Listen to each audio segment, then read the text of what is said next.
بسم الله الرحمن الرحيم الرحمن علم القرآن.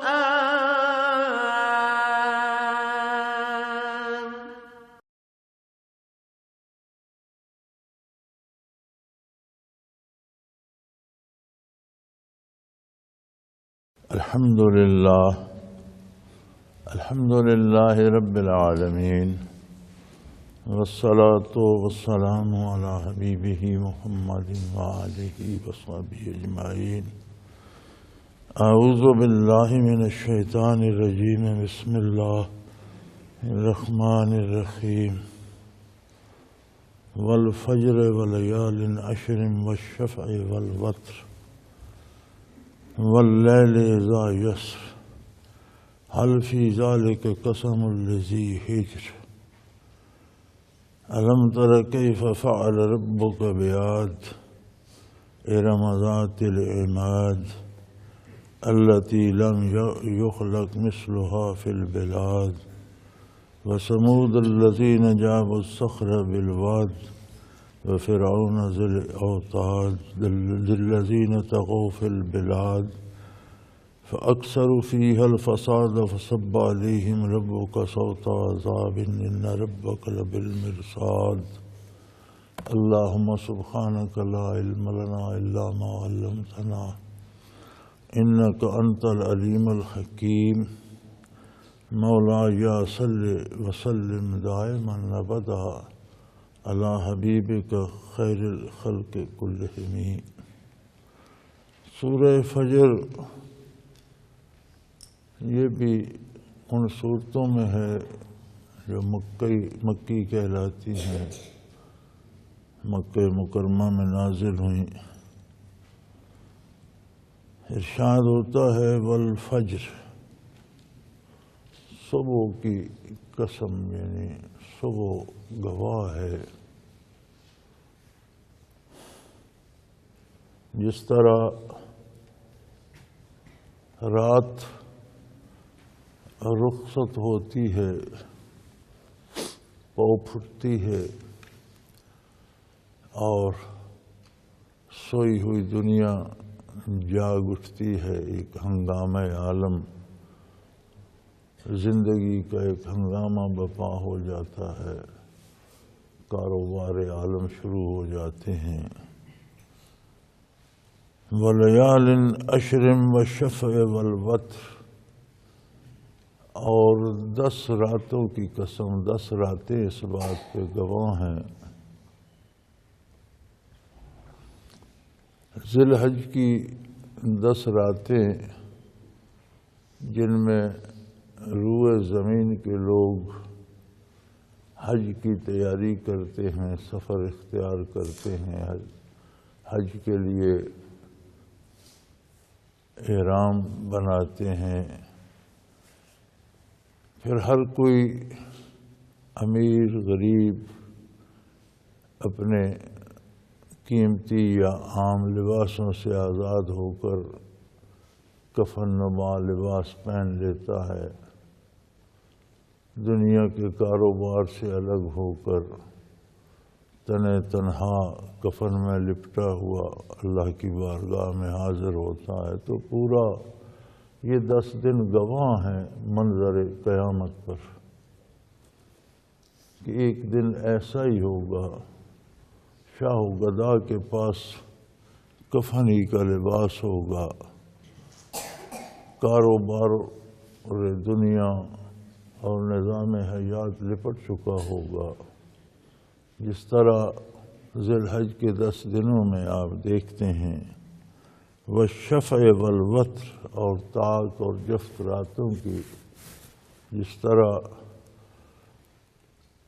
10ویں ذی الحج کو جفت کو اعراف میں حاضر ہوتے ہیں، عرفات میں حاضر ہوتے ہیں، یا پھر اگلے دن قربانیاں کرتے ہیں. تو یہ جفت اور طاق دن بھی اس بات پہ گواہ ہیں کہ تمام کاروبار حیات، رشتہ دار، گھر بار چھوڑ کر ایک کفن میں لپٹے ہوئے اللہ کی بارگاہ میں کھڑے ہیں، پھر دوسرے دن اپنا مال دنیا اللہ کی راہ میں قربان کر رہے ہیں۔ تو یہ سارے اس بات پہ گواہ ہیں۔ فجر بتاتی ہے کہ کس طرح نظام کائنات شروع ہوتا ہے۔ دنیا کی ابتدا ہوئی، ہنگامہ عالم بپا ہوا، دن گزرا، پھر تیاریاں شروع ہو جاتی ہیں، بڑھاپا آ گیا، بیماری آ گئی، علاج شروع ہو گیا۔ اس شور شرابے میں پھر بات کفن تک جا پہنچی، مال و منال وارثوں کا ہو گیا، اس کے حصے میں ساری جائیداد، سارے گھر بار، سارے مال و دولت سے ایک کفن آیا۔ اب آگے بارگاہ الہی ہے اور ایک فرد ہے کفن میں لپٹا ہوا۔ فرمایا حج کے 10 دن اس بات پہ گواہ ہیں، دلالت کرتے ہیں، اگر بندے میں شعور ہو، وہ سمجھنا چاہے تو۔ پھر جس طرح عرفات میں ہر کوئی یکا و تنہا اللہ کی بارگاہ میں کھڑا ہوتا ہے، پھر دوسرے دن جو کچھ سرمایہ ساتھ لایا تھا اسے اللہ کے حضور پیش کر رہا ہوتا ہے، کوئی 1 قربانی کرتا ہے، کوئی 5 کرتا ہے، کوئی 2 کرتا ہے، جو سرمایہ پاس تھا اسے اللہ کے حضور پیش کر رہا ہوتا ہے۔ تو یہ منظر قیامت ہے، دنیا کی ابتدا و انتہا تک سارے منظر کو اس میں سمو دیا گیا ہے۔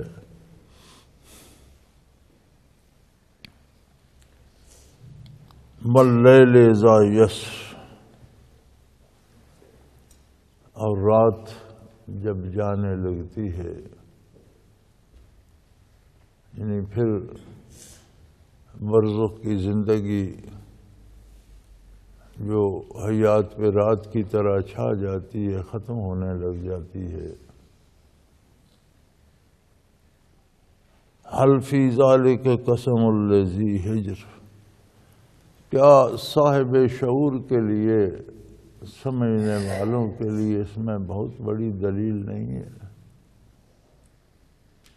کیا جاننے والوں کے لیے اس میں بہت بڑی قسم نہیں ہے؟ قسم سے مراد دلیل ہوتی ہے، شہادت ہوتی ہے۔ اسی لیے ارشاد ہے کہ اللہ کریم کے علاوہ کسی کی قسم نہ کھائی جائے، وہی ہر چیز پہ شاہد عدل ہے۔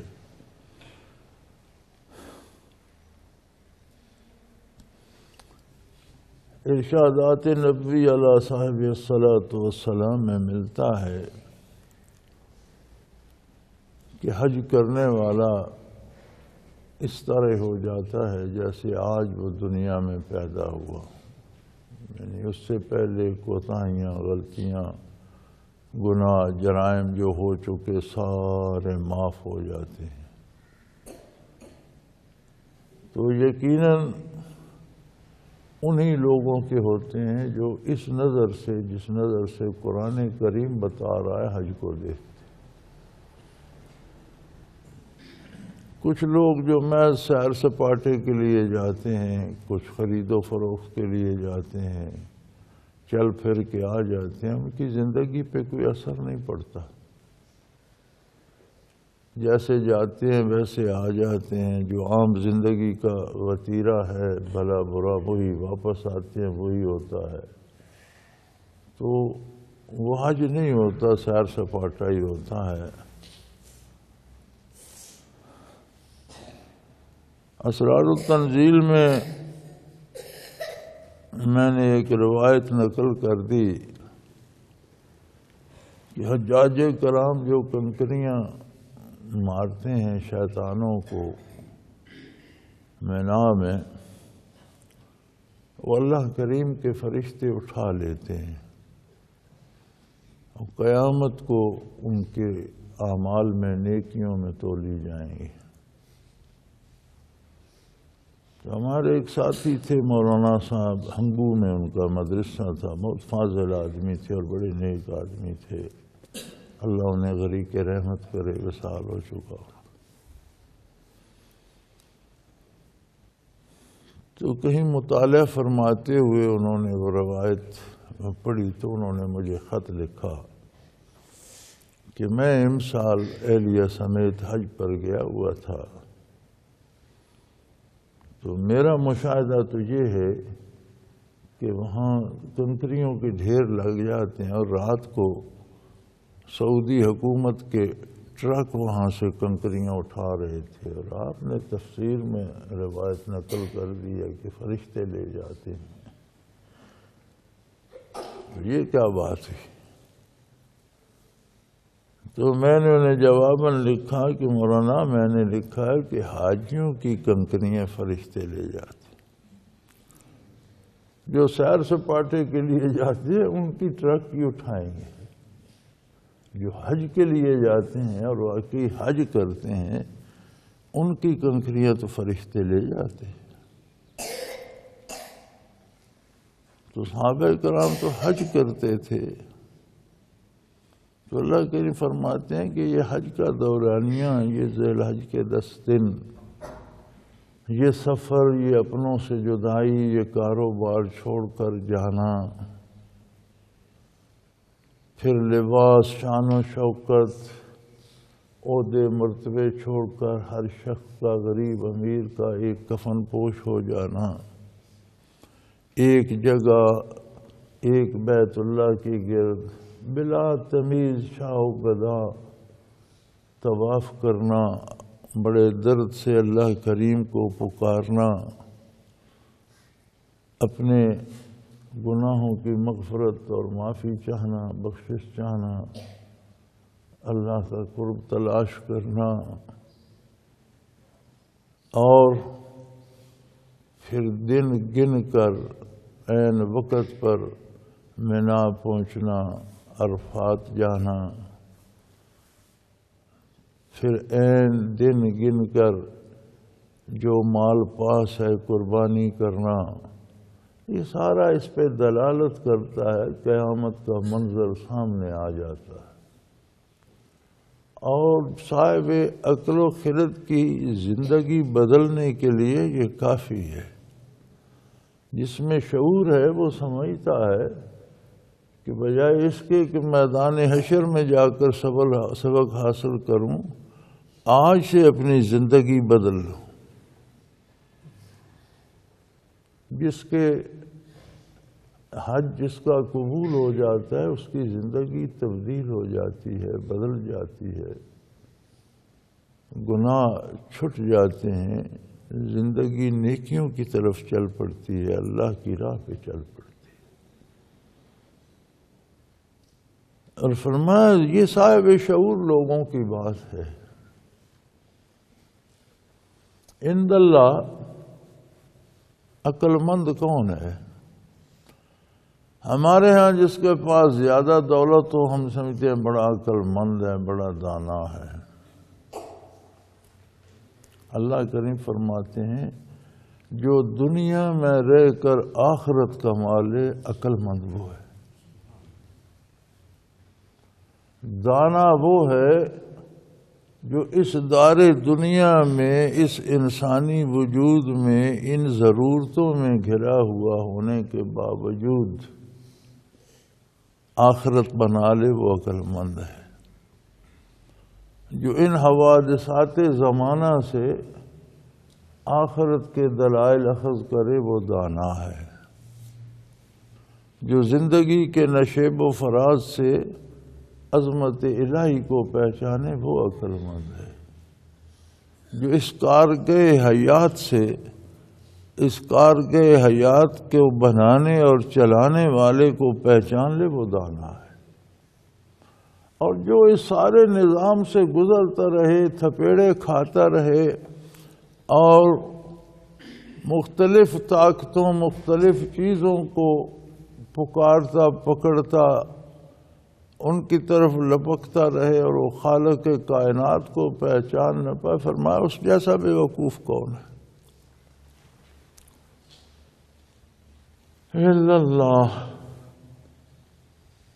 سو فرمایا یہ فجر گواہ ہے، ہر روز طلوع فجر ہوتا ہے، یہ اس بات پہ گواہ ہے کہ ایسے حیات کی نمو ہوتی ہے، ایسے ہی کائنات کی ابتدا ہوئی، کچھ نہیں تھا۔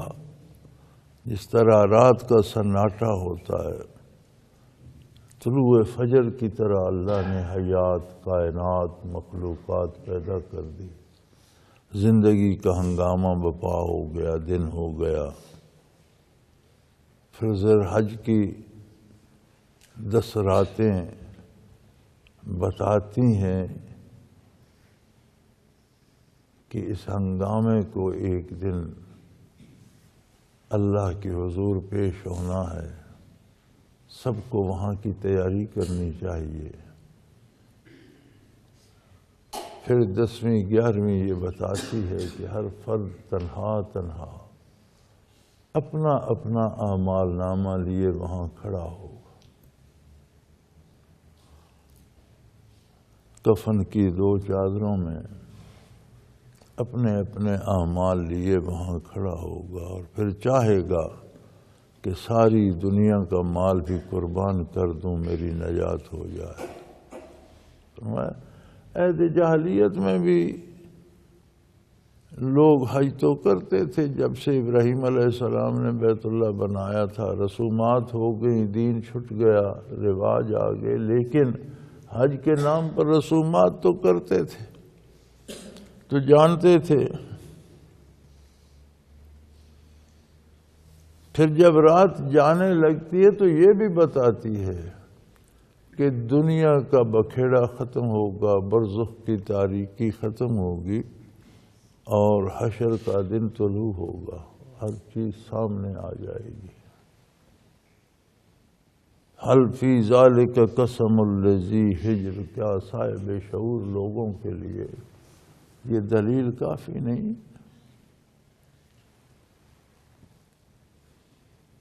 اور پھر دار دنیا کو دیکھ لو، تم کوئی پہلی مرتبہ دنیا میں طاقتور نہیں ہو، صاحب ثروت نہیں ہو، صاحب اقتدار و اختیار نہیں ہو، صحت اور دولت اور طاقت کے مالک تم سے پہلے بڑے بڑے لوگ گزرے، کیا انجام ہوا ان کا؟ کہاں گئی ان کی صحتیں، جوانیاں کہاں گئے ان کے اقتدار، کہاں گئے ان کے محل اور فوج اور لشکر؟ ہر طرح کے لوگ اس معمور عالم میں تم سے پہلے گزر چکے ہیں۔ الم تر کیف فعل ربک بعاد ارم ذات العماد، دیکھتے نہیں ہو تمہارے پروردگار نے عاد ارم کے ساتھ کیا کیا؟ ذات العماد، بڑے بڑے ستونوں کی طرح تنومند کا داور جوان تھے، 70 فٹ قد کا ایک ایک جوان۔ پچھلے دنوں صحرائے عرب میں ان کے کچھ وجود دریافت ہوئے، پتہ نہیں ان پر کیوں حکومت نے پابندی لگا دی، دکھائے نہ جائیں، تو لوگوں نے چوری چوری کو بنا لی تصویریں اور وہ فیس بک پہ لگا دی، تو میری نظر سے بھی گزری۔ اب ایک ڈھانچہ پڑا ہے، آج کل کے جوان اس کے پاس کھڑے ہیں، کھوپڑی کے پاس، تو 5-6 فٹ قد کا آدمی کھڑا ہوا، اس کے کان کے سوراخ تک نہیں آتا وہ جو کھوپڑی پڑی ہے، وہ پورا ڈھانچہ پتہ نہیں کہاں تک پڑا۔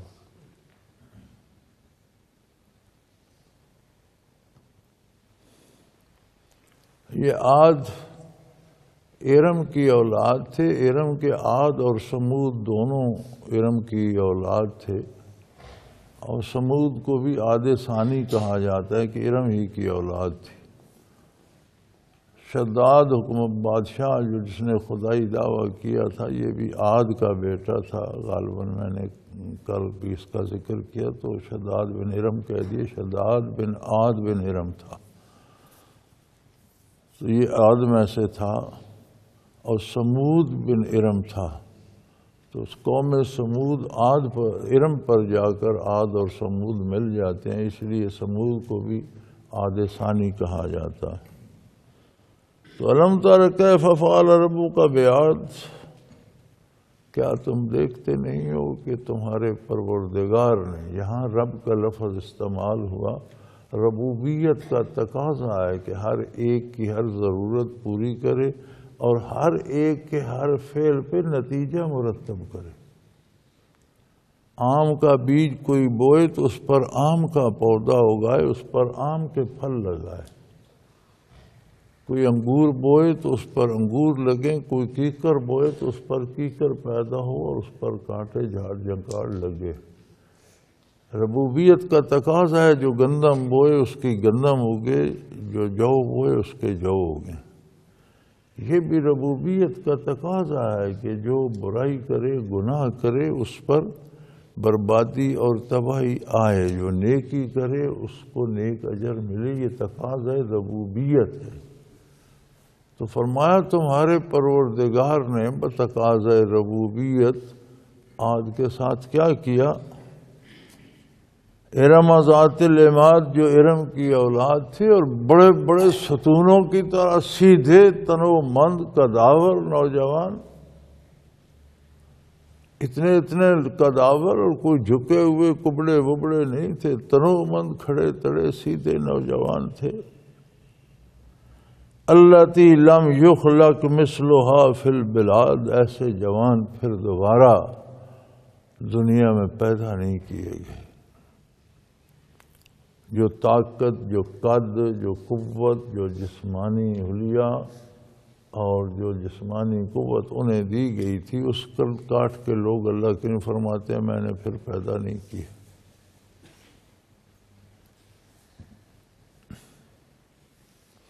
وَثَمُودَ الَّذِينَ جَابُوا الصَّخْرَ بِالْوَادِ،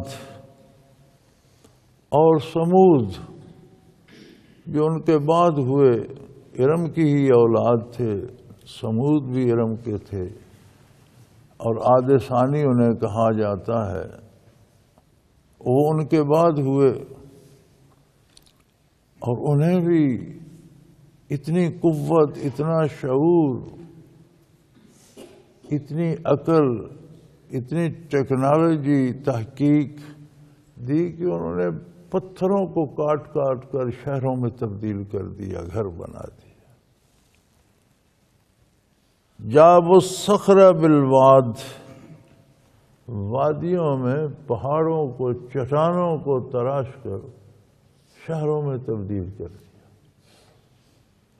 اور اتنی سخت اور سنگلاخ چٹانیں تھیں، حیرت ہوتی ہے کہ صدیاں بیت گئیں، اتنے سخت پتھر تھے کہ چھوٹے چھوٹی جو ان پر گلکاریاں انہوں نے پھول بنائے، آج تک بارشیں اور ہوائیں اور امتداد زمانہ انہیں مٹا نہیں سکا، وہ اتنی سخت قسم کا پتھر ہے، لیکن انہوں نے انہیں کاٹ کر شہروں میں تبدیل گھر بنا دیے، مکان بنا دیے، اوپر نیچے کئی منزلیں بنا دی، سیڑھیاں بنا دی، محرابیں، دروازے، کمرے۔ حیرت ہوتی ہے کیا ٹیکنالوجی تھی ان کے پاس، کس طرح انہوں نے کاٹے، کوئی سمجھ نہیں آتی۔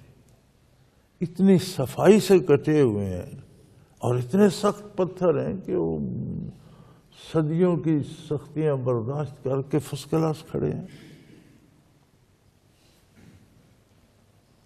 فما، وہ بھی بڑے طاقتور اور اپنی طاقت کے گھمنڈ میں تھے، یہ اپنی بڑی ٹیکنالوجی پہ نازاں تھے اور بڑے کاریگر اور بڑے۔ وَفِرْعَوْنَ ذِي الْأَوْتَادِ، اور فرعون جیسے طاقتور جو میخیں زندہ انسانوں میں گاڑ دیا کرتا تھا۔ فرعون ظلم میں بہت مشہور تھا، زندہ انسانوں کے ہاتھ پاؤں میں میخیں گاڑ کر دیواروں میں چنوا کر زمین پہ لٹا کر میخیں گاڑ دیں، اس پر سانپ بچھو چھوڑ دیے۔ گائے کی شکل کے جانور تانبے کے بنا رکھے تھے، زندہ جانور اس کے پیٹ میں ڈال دیا، نیچے آگ جلا دی، عجیب عجیب طرح کے عذاب دیتا تھا۔ ہاتھ پاؤں کاٹ کر سولی پر لٹکا دیا، تڑپتا رہے، خون بہتا رہے، مرتا رہے۔ عجیب عجیب طرح کے عذاب. فرعون ذی اللہ ہوتا، وہ فرعون جو میخیں گاڑ دیا کرتا تھا. بعض حضرات نے یہاں لکھا خیمے اور میخیں گاڑ دیا. خیمے میخیں تو ہر کے پاس ہوتے ہیں، عام لوگوں کے پاس بھی ہوتے ہیں. وہ تو انسانوں میں میخیں گاڑا کرتا تھا، جسے قرآن نے بیان فرمایا ہے کہ میخیں گاڑنے والا فرعون.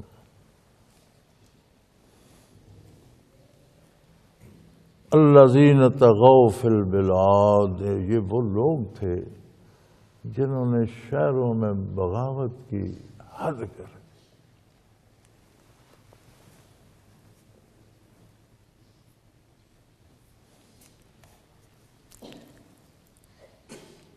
یہ شہروں میں بغاوت سے قرآن کی کیا مراد ہے؟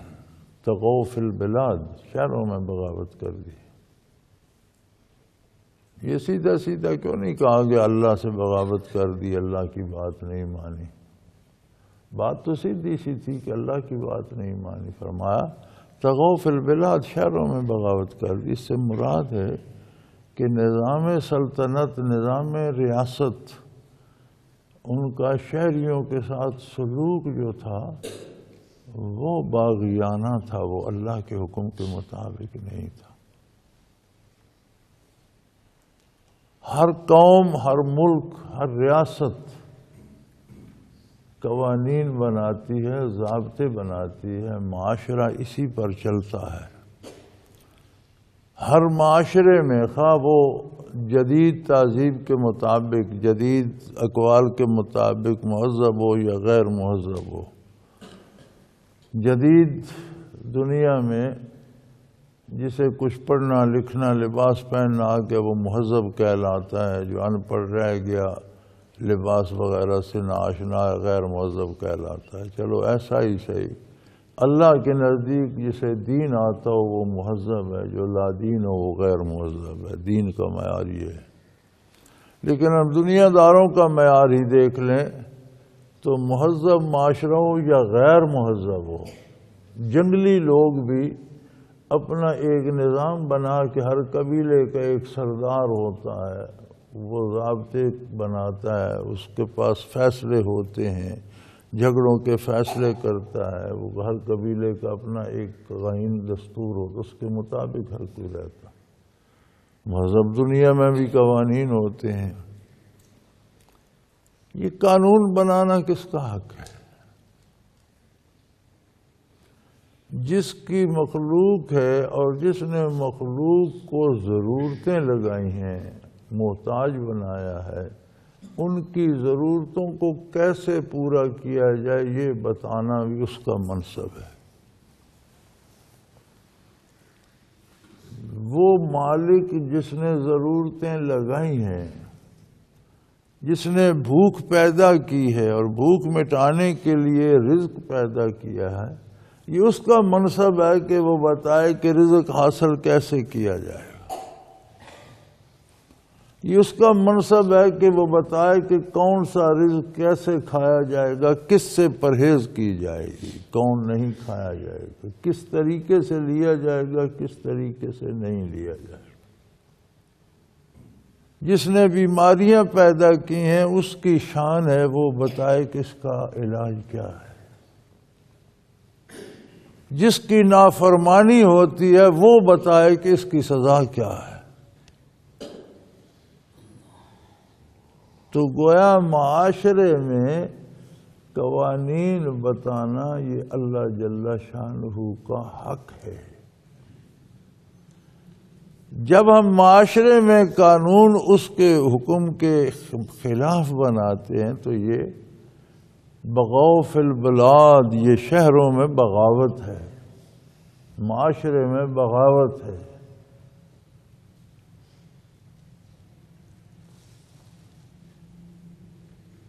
کافر تو خیر کافر ہیں، وہ اللہ کی الوہیت کے منکر ہیں، وہ انبیاء کی نبوت کے منکر ہیں، وہ کتاب اللہ کی صداقت کے منکر ہیں. وہ اپنے قانون بنائے تو انہیں زیب دیتا ہے، وہ تو بغاوت کر چکے. ایک باغی، ایک مفرور، ایک چور خلاف قانون کام کرتا ہے، سمجھ آتی ہے۔ ہم جب دعوی اسلام کرتے ہیں، کلمہ پڑھتے ہیں، نمازیں پڑھتے ہیں، حج کرتے ہیں، ہم کیسے خلاف اسلام قوانین بناتے؟ ہم کیسے کہتے ہیں ہماری اسمبلی مقدس ہے، ہمارا آئین و دستور مقدس ہے؟ وہ آئین، وہ دستور جو اللہ کے قانون کے خلاف ہے، وہ مقدس ہے؟ وہ اسمبلی، وہ ممبر جو رضائے الہی کے خلاف اپنی شعور اور اپنی عقل دوڑا کر اپنی مرضی مسلط کرتے ہیں، یہ مقدس ہیں؟ یہ باطل ہیں۔ مقدس اللہ کا دستور ہے۔ فرعون، عاد، سمود نے جرم کیا کیا تھا؟ کافر تھے، یہ ان کا ذاتی کردار تھا، یہ فرد کا کردار تھا۔ اس کردار کا عذاب آتا تو اس فرد پہ آتا، ایک فرد کا کردار تھا۔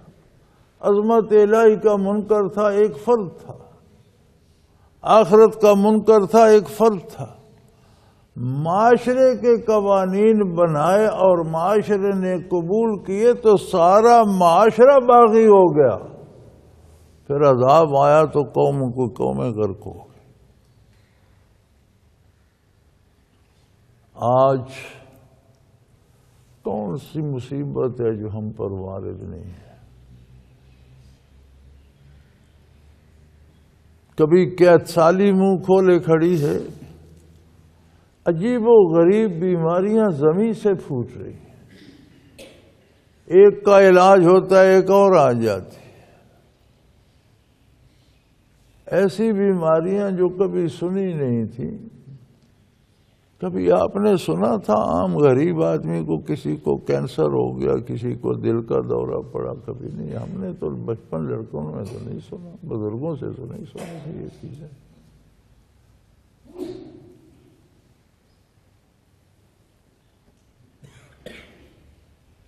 ہر ایک دوسرے کا دشمن بنا ہوا ہے۔ ایک ہی ملک کے لوگ ایک دوسرے کو قتل کر رہے ہیں۔ ایک ہی مذہب، ایک ہی کلمہ پڑھنے والے، ایک ہی نبی کی امت کہلانے والے، ایک اللہ کو ماننے والے ایک دوسرے کو قتل کر رہے ہیں، مار رہے ہیں، تباہ کر رہے ہیں، لوٹ رہے ہیں، عزتیں لوٹ رہے ہیں۔ یہ کیا ہے؟ یہ دہشت گردی جسے کہتے ہیں، یہ عذاب الہی ہے۔ آج بھی ہم توبہ کر لیں، آج بھی ہم اللہ کے آئین کو اپنا ملکی آئین بنا لیں،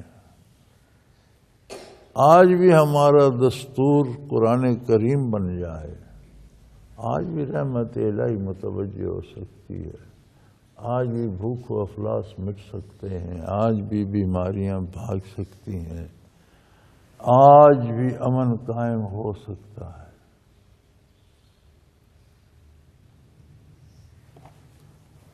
لیکن